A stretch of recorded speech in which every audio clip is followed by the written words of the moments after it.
মানুষের জীবনে ওঠাপড়া লেগেই আছে। আজ ভালো তো কাল খারাপ, কাল ভালো তো আজ খারাপ।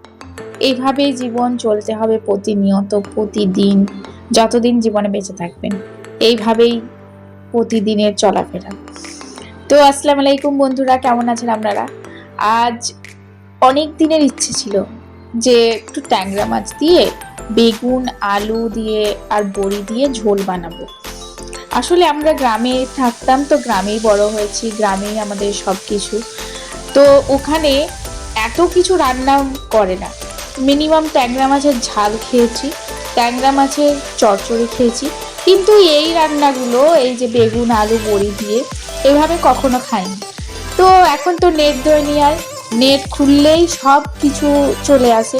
তো অনেক ভিডিওতেই দেখেছি এভাবে বানায়, সেই দেখে আমারও প্রচন্ড পরিমাণে ইচ্ছে যে এভাবে আমিও বানাবো। তাই আর দেরি না করে আজকে এই যে চলে এলাম যে এই রেসিপিটা বানাবো বলে। আর দেখতেই পেয়ে গেছেন আমি সবজিগুলো কেটে নিয়েছি। এরপর আমি বেগুনটাকে আর মাছটাকে দুটোকেই নুন হলুদ দিয়ে ভালোভাবে ভেজে নিয়েছি। আর ভেজে নিয়ে আমার তো এই বেগুন ভাজাটা ভাজার পরেই প্রচন্ড পরিমাণে খেতে ইচ্ছে করে ভাত দিয়ে। ঘি, ভাত আর এই বেগুন ভাজা আর কিচ্ছু লাগে না, বিশেষ করে শীতকালে।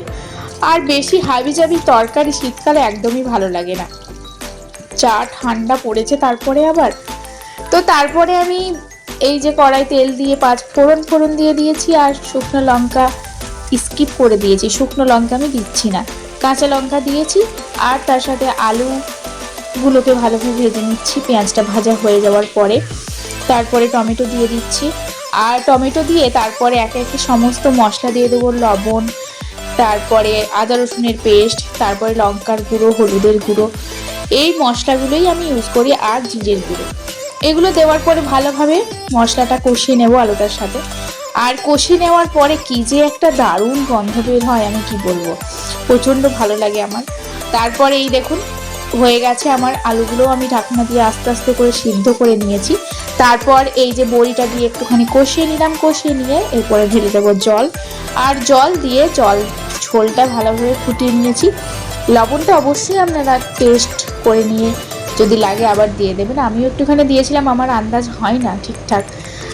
তারপর এই যে মাছগুলো আর বেগুন ভাজাগুলো দিয়ে দিলাম। তারপর উপর থেকে ধনেপাতা কুচি ছড়িয়ে দিলেই একদম রেডি। আর খেতেও কিন্তু দারুণ হয়েছিল বন্ধুরা, আমি কোনোদিনও খাইনি, আমি এই প্রথম এভাবে রান্না করলাম, খুব ভালো লেগেছিল। Bye bye.